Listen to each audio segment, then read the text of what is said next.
दोस्तों एक थ्रेड हमने चालू किया था जिसमें मैंने पूछा था कि ऐसे कोई भी डाउट जो मैंने अपने यूट्यूब वीडियो या स्टडी आई की सीरीज़ में नहीं डील किया है उस पर बात करेंगे। तो आपके जो जो कमेंट्स आए थे उसमें हम लोग देखते हैं कि किस प्रकार के डाउट आप लोगों ने पूछे हैं।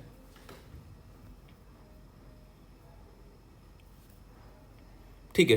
क्वेश्चन 1, डायग्राम में नोटेशन इंग्लिश में कर सकते हैं या नहीं अगर माध्यम हिंदी है? तो मैं तो आपको यही रिकमेंड करूंगा, अगर हिंदी मीडियम है तो हिंदी में ही नोटेशन लिखिए। अगर आपको लग रहा है कि कोई इंग्लिश टर्म है, फॉर एग्जाम्पल मान लीजिए असिस्टेंट, ये एक इंग्लिश वर्ड है, तो इसको ऐसा करिए कि हिंदी में आ सा में छोटी ई की मात्रा, सा में ए की मात्रा, ऐसा करके आप उसको कर सकते हैं। अगर इंग्लिश टर्म है ना तो ट्राई करिए उसको हिंदी में ही लिख लीजिए, मात्रा वात्रा लगा के, ठीक है। क्योंकि अगर हिंदी है फिर अलग से इंग्लिश दिखता है तो उतना कुछ जमता नहीं है। तो मैं तो यही कमेंट करूंगा कि अगर आपका हिंदी मीडियम है तो आप हिंदी में ही लिख दीजिए, मतलब देवनागरी लिपि में ही उस इंग्लिश वर्ड को लिख लीजिए। प्रीलिम्स की ऑब्जेक्टिव बुक किस बुक से लगाएं और CGGS and India GS? India GS के लिए घटना चक्र लगा लीजिए पर्टिकुलर सेक्शंस के, और सीजीजीएस के लिए प्रतियोगिता सारांश का जो एक बुक आती है जो लैंडस्केप साइट से खुलती है, उनको देख लीजिए। सब्जेक्ट की बोरियत को कैसे बचें? सिंपल है, सब्जेक्ट स्विच करना है। पहले घंटे सीजीजीएस का कोई पोर्शन पढ़िए, दूसरे घंटे इंडिया जीएस का कोई पोर्शन पढ़िए, तीसरे घंटे में आप करंट अफेयर कर सकते हैं, इकोनॉमिक सर्वे कर सकते हैं। फिर इसी सर्कल को एक बार और रिपीट कर दीजिए, 6 घंटे हो जाएंगे। Now you are good to go. Sir, good evening. My question is regarding interview. Can a candidate from English medium give interview bilingual or in Hindi, as my English spoken is not good? Second question is that can I change my medium in all papers separately, like third paper in Hindi and all in Hindi? Please give my answer in next video. Thank you. Chhattisgarh में जो CGPSC की जो interview होता है उसमें कोई भी medium नहीं होता है। आपको हिंदी में ही सवाल होंगे, छत्तीसगढ़ी में सवाल होंगे, और जिस मीडियम में आपसे सवाल होंगे उसमें आपको आंसर देना पड़ेगा। तो ऐसे कोई लैंग्वेज का हम लोग को कंपल्शन नहीं रखा गया है, और इंग्लिश तो डेफिनेटली नहीं बोली जाती है वहाँ पे। हिंदी और छत्तीसगढ़ी इसी में आपको पूछा जाएगा। जिस भाषा में आपका इंटरव्यूअर पूछ रहा है उसी भाषा में आप आंसर कर देंगे। दूसरा, yes you can change your language but that language should be for the entire paper. For example paper 3 में स्टार्टिंग में ही मेंस की आंसर कॉपी में आपको एक OMR का बबल भरना होता है, इंग्लिश या फिर हिंदी। आपने एक बार हिंदी भर दिया तो आपको पूरा पेपर, वो पूरा पेपर 3 आपको हिंदी में लिखना है। उसके तीनों सेक्शन हिंदी में लिखने हैं। For example Indian history, CG history and polity provide, ये पूरा आप हिंदी में लिखेंगे। आप ऐसा नहीं कर सकते कि पॉलिटी इंग्लिश में लिख रहे हैं और सीजी हिस्ट्री को आप हिंदी में लिख रहे हैं। आपको पूरा पेपर एक पर्टिकुलर मीडियम में देना पड़ेगा। सिमिलरली पेपर 4 में कहीं हिंदी मीडियम वाले इंग्लिश में लिखते हैं उसको, तो पेपर 4 में आपको इंग्लिश भरना है OMR में, और पूरा पेपर आपको इंग्लिश में लिखना है। ठीक है, नेक्स्ट क्वेश्चन देखते हैं।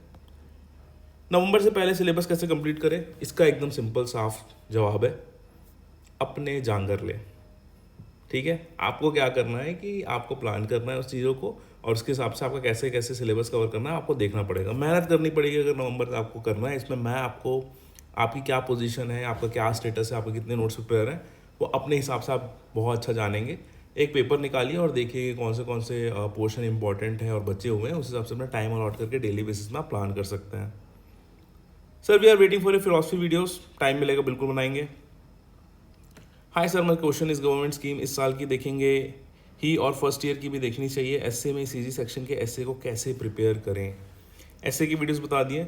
गवर्नमेंट स्कीम्स ऐसा है कि इकोनॉमिक सर्वे में दिया है उसको कर लो, लेकिन अभी कंटेम्प्रेरी पॉइंट ऑफ व्यू से मुझे को लगता है कि जो भी ट्विटर में जितने भी स्कीम्स आ रहे हैं ब्रोशर बन के, Chhattisgarh department of public relation के ट्वीट पे, CMO छत्तीसगढ़ के हैंडल पे जो भी ऐसा एक फोटो जो आ रहा है ना स्कीम का बना हुआ, उसको मेरे ख्याल से आपको ज़्यादा ध्यान देना चाहिए। क्योंकि 2019 से ही सुगम सड़क योजना 2 महीने 3 महीने पहले लॉन्च हुई थी, लेकिन वो आ गई थी। तो अब हम लोग को थोड़ा शिफ्ट करना पड़ेगा, और जितने भी स्कीम्स हैं जो न्यूज़ में हैं उनको प्रिपेयर करना पड़ेगा। छत्तीसगढ़ सामान्य अध्ययन के लिए जितेश कुमार अमरोहित या हरिराम पटेल, मोरलेस दोनों में कंटेंट सेम है, किसी को भी उठा लो और उसे स्टिक करो। Sir how to study productively and how to retain the topic for longer period of time? Retain करने का सिंपल निंजा टेक्निक है रेपिटेशन। जितने फ्रीक्वेंटली उस पोर्शन को पढ़ोगे उतना वो याद हो जाएगा। सर आपके अकॉर्डिंग एस्पिरेंट ऐसी क्या गलतियां करते हैं जिससे उन्हें 5-6 साल लग जाते हैं, और आपने ऐसा क्या स्पेशल किया जिससे 2 साल में ही फर्स्ट रैंक आ गई? I think the most common mistake that people do is कि वो प्लान नहीं करते हैं, and they don't take right decision at right time. For example prelims fail होने के बाद वो प्रीलिम्स ही पढ़ते रहते हैं। मैं हमेशा सबको बोलता हूँ कि मेंस पढ़ो। दूसरा, एक विजन क्लियर होना चाहिए कि आपकी एक प्लानिंग होनी चाहिए कि अगर आप अभी ऑलमोस्ट अगस्त मंथ में आ गए हैं तो आपके पास 4 महीने हैं। तो इन 4 महीने में या तो आप प्रीलिम्स पढ़ सकते हैं अभी से लेकर दिसंबर तक, फिर 2 महीने और पढ़ देंगे प्रीलिम्स, क्योंकि जनवरी फरवरी तो आपको पढ़ना ही है प्रीलिम्स। तो या तो आप 6 महीने प्रीलिम्स में दे सकते हैं, या तो 3 महीने आप main specific portion for example philosophy, sociology, pubad इनको दे सकते हैं। अगर आपने इकोनॉमिक्स नहीं पढ़ा उसको दे सकते हैं, पेपर 7 को दे सकते हैं। और आप लगभग दिसंबर से, अगस्त सितंबर अक्टूबर हो गया, नवंबर दिसंबर से आप स्टार्ट कर सकते हैं नोटिफिकेशन के साथ प्रीलिम्स। तो आई थिंक द जो टाइमलाइन होती है वो प्लान नहीं करते हैं लोग मेरे हिसाब से CGPSC में। तो वो जो टाइमलाइन है, जो आपके ऐसे मंथ्स हैं जहाँ पे आपका कोई भी एग्ज़ाम नहीं है, ना वनडे एग्ज़ाम है ना फिर कोई CGPSC का प्रीलिम्स है, तो ऐसे सिचुएशन में जो वो बफर पीरियड होता है स्पेशली मेंस के बाद से लेके नए नोटिफिकेशन के बीच का, यहाँ पे आपको प्लान करने की बहुत ज़रूरत है अपनी चीज़ों को। तो मैं ये रिकमेंड करूँगा कि लाइक जो कॉमन मिस्टेक है मेरे हिसाब से वो ये है कि आप लोग प्लान नहीं कर रहे हैं अपने मंथ्स को कि कौन से मंथ में क्या चीज़ करनी है, और जो नोटिफिकेशन आ रहा है, जो नई वैकेंसी आ रही है, उन एक एक सीट के लिए आप लोग पूरा बह जा रहे हैं उस साइड। CMO आ गया, चलो CMO दे देते हैं, असिस्टेंट डायरेक्टर आ गया, चलो असिस्टेंट डायरेक्टर दे देते हैं, ACF आ रहा है, ACF आ रहा है, ACF आ रहा है। मतलब ACF तो मतलब ऐसा हो गया है कि मतलब CR आया, CR आया, इस टाइप का ही हो गया है कि ACF का मतलब हर दूसरे दिन कोई बोलता है कि हर 2 महीने में ACF का कुछ रिजल्ट आ रहा है, ACF का नया नोटिफिकेशन आ रहा है। इस प्रकार के जो स्पेकुलेशंस हैं, मार्केट के स्पेकुलेशन के साथ जो अपने टारगेट या फिर स्टडी रूटीन को बिगाड़ रहा है, आई थिंक उन लोगों के सिलेक्शन के काम जो चांसेस होते हैं वो रिलेटिवली बहुत कम हो जाते हैं। तो failing to plan your buffer months, और दूसरा है वनडे एग्जाम के साथ बहते जाना, ये कॉमन गलतियां जो लोग कर रहे हैं। सर इकोनॉमिक सर्वे का एक चैप्टर पढ़ के बता दीजिए ना यूट्यूब में। देखिए इस टेलीग्राम चैनल में चले जाइएगा और यहाँ पे मेरे फाइल्स में जाइएगा, वहाँ पे इकोनॉमिक सर्वे का PDF है। जो चीज़ मैंने वहाँ पे लिखी है वो चीज़ पढ़नी है उस पर्टिकुलर चैप्टर से, उसको देख के आप आइडिया लगा सकते हैं। इसकी अलग से क्लासेस लेने की ज़रूरत नहीं, क्योंकि ऑलरेडी मैंने PDF में काम करके दे दिया आपको।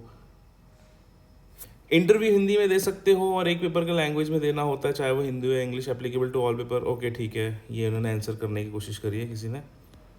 नेक्स्ट देखते हैं क्या है। Question number 3, which one is a good choice of polity? M Laxmikanth. I will always recommend Laxmikanth. We have 4 months only. ऐसे कौन से मेजर पेपर्स के सिलेबस को कंप्लीट कर लिया जाए जो प्रीलिम्स क्लियर होने के बाद रिलैक्स मूड में मेंस की तरफ जा सकें? आई थिंक फिलोसफी, सोशोलॉजी और पेपर 7 इसको आप डील कर लेंगे तो it will be fine. Depression में जाने से कैसे बचें? बेसिकली यही है कि जितना ज़्यादा आप पढ़ाई में फोकस रखेंगे उतने आप डिप्रेशन से बचे रहेंगे। तो instead of finding ways to fight depression, I think you should find new ways to effectively complete your syllabus and that will keep you away from your depression.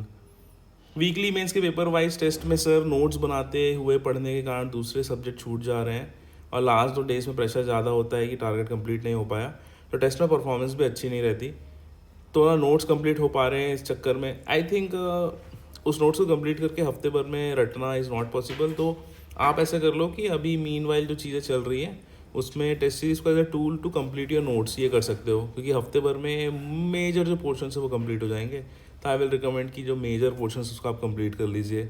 तो टेस्ट सीरीज को as a target treat कर लीजिए कि इस हफ्ते भर में इस पर्टिकुलर पोर्शन के नोट्स एटलीस्ट तैयार हो जाने, क्योंकि एक बार नोट्स तैयार हो गया ना तो उनको रटना काफ़ी आसान हो जाता है। How to use tech, excel, Google docs etcetera for preparation?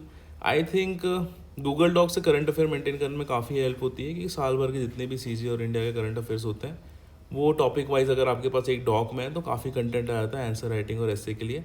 Google dock का क्या यूज़ कर सकते हैं, तो फाइल पड़ी हुई होगी टेलीग्राम चैनल में मेरे करंट अफेयर्स की, उनको देख लीजिएगा, तो गूगल डॉक वैसे यूज़ कर सकते हैं।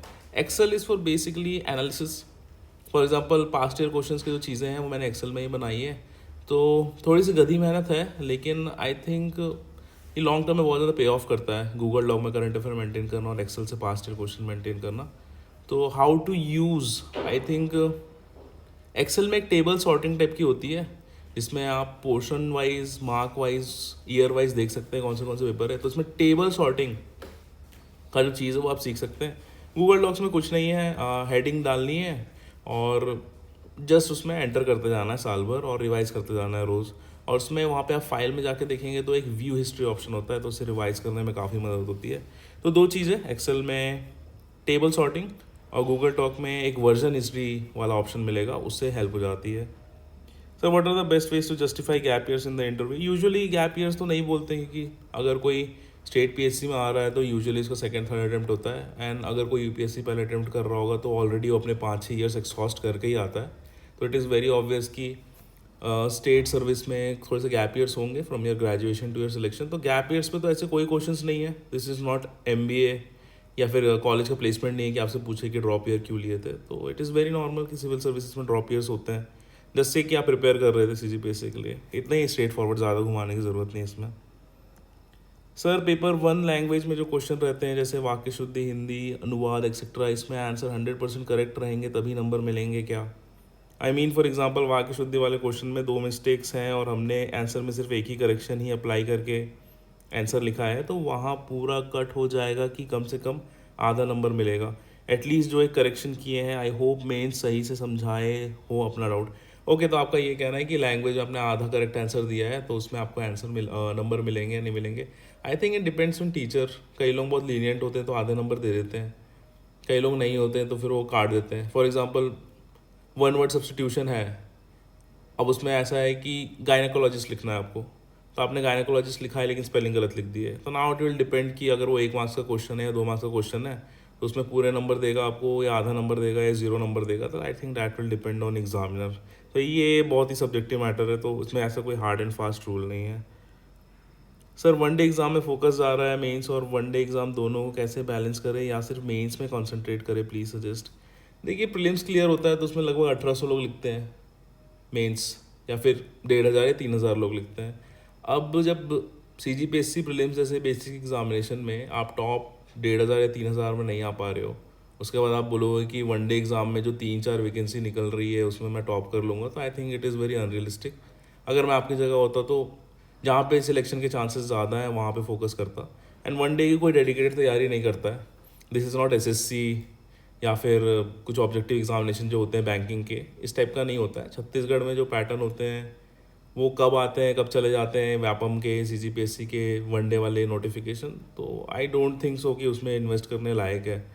यूजुअली ऐसे लोग का निकल जाता है किस्मत से और उसके बाद वो ऐसे जॉब में फंस जाते हैं क्योंकि उनको एडमिनिस्ट्रेशन में आना होता है, रेवेन्यू ऑफिसर बनना होता है, उसके बाद वो मंडी निरीक्षक या फिर Chhattisgarh minor forest produce society इस प्रकार में काम करते हैं, तो they are not very satisfied. तो आई वुड जस्ट सजेस्ट कि टेम्प्रेरी जॉब करने से अच्छा है कि थोड़ा सा रुक जाओ and focus on direct job जिसमें आप ज़िंदगी निकाल सकते हैं। तो लॉजिकली डिसीजन लेना चाहिए। For me personally 1 day exam में एक्सक्लूसिव तैयारी तो नहीं होती है and I will not suggest कि आप 1 डे एग्ज़ाम में फोकस करें। ओके, एक आखिरी सवाल, Akash Shukla CGPSC rank 2 UPSC rank 427 possible तो है, लेकिन ओके दोनों परीक्षा का एग्जाम पैटर्न बहुत अलग है, दोनों पक्षों को क्लियर करने के लिए अलग अप्रोच चाहिए। I recommend choose 1 exam and give 100%। ठीक है, तो शायद इसमें ऐसा है कि UPSC एंड CGPSC में एक साथ तैयारी कर सकते हैं या नहीं कर सकते हैं। आई वुड सजेस्ट कि एक एग्ज़ाम पे फोकस करिए। Akash sir is definitely an exception and Akash sir ने काफ़ी ईयर्स डाले हैं अपने CGPSC UPSC दोनों को मास्टर करने में and he is an exception. But usually एक इंसान के सक्सेस से यू कैन नॉट से कि लाइक आप दोनों एग्ज़ाम मैनेज कर सकते हैं, क्योंकि पर्सनली मैंने देखा है दोनों का सिलेबस बहुत अलग है, प्रिपरेशन बहुत अलग है, टाइम लाइन भी कोइंसाइडिंग है। जहाँ पे यहाँ पे मेंस होता है वहाँ पे UPSC का प्रीलिम्स होता है, तो वो जमेगा नहीं। ठीक है, एक्सेप्शनल केस है आकाश सर एंड मेरे हिसाब से अगर आप UPSC कर रहे हैं तो एटलीस्ट 4 अटैम्प्ट दे दीजिए, उसके बाद आप धीरे धीरे CGPSC में माइग्रेट कर सकते हैं। लेकिन डे 1 से आप CGPSC भी संभालेंगे और UPSC भी चलाएंगे साइड में, तो दोनों जगह ही नहीं पहुंच पाएंगे, क्योंकि आपके पोटेंशियल का सेम इंसान 24 घंटे 7 दिन हफ्ते में एक ही एग्ज़ाम की तैयारी कर रहा है, तो आप अपने सेम लेवल के ही कॉम्पिटिटर से पीछे हो जाएंगे, क्योंकि आपने अपना टाइम या एफर्ट आधा कर दिया उस एग्जामिनेशन में। तो बस यही है, आज के आपके डाउट्स इतने हैंडल कर लिए हैं। आशा करता हूँ कि काफ़ी आप लोगों को मदद हो गई होगी। फ्यूचर में थ्रेड डालेंगे, फिलॉसफी की वीडियोस आने वाली हैं, कुछ दिनों में आप लोगों को मिल जाएंगे। प्रीलिम्स का जो चल रहा था डेली सीरीज़ वो भी हम लोग कंडक्ट कर लेंगे। आप लोग पढ़ते रहिए अच्छे से, मिलेंगे आपके नेक्स्ट वीडियो के साथ। तब तक के लिए ख्याल रखिए अपना। जय हिंद।